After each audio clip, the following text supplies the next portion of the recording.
$5 million that the state is talking about spending for infrastructure improvements for the Michelin plants, both in Anderson and Lexington counties, and projects such as the dredging of Charleston Harbor. Are state expenditures and tax incentives that lure industry to our area a good deal for taxpayers?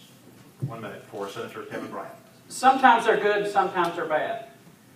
I've always opposed retail tax incentives. Retail tax incentives are, let's say a retailer wanted to come up and put a store across from Kmart. We give them a tax break to compete with their competitor across the street who's funding their competition.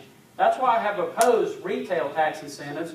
Some of these other incentives I do favor. These infrastructure needs that Michelin needs, I believe is a very good thing. I believe the tax incentive package that we gave Boeing is a good thing. The problem is, it's recently been turned out by a study, is South Carolina has the least transparent incentive process in the country.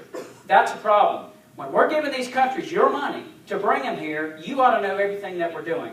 That is something that we've got to change, and after this study came out, I think we do have the momentum to change, not exactly whether we do incentives or not, but we need to make it transparent for when you're spending money, you need to know where it's going. Time. Thank you.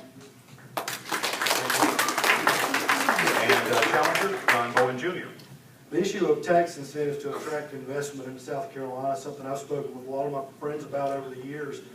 You got to realize that when an entrepreneur comes out there with his own investment capital, he decides, I'm going to take some risk on and I'm going to start a new business, they're going to look for the state that allows them the most advantageous political climate and tax climate to help adjust that risk-reward ratio when they make their decision on where they're going to start up a company.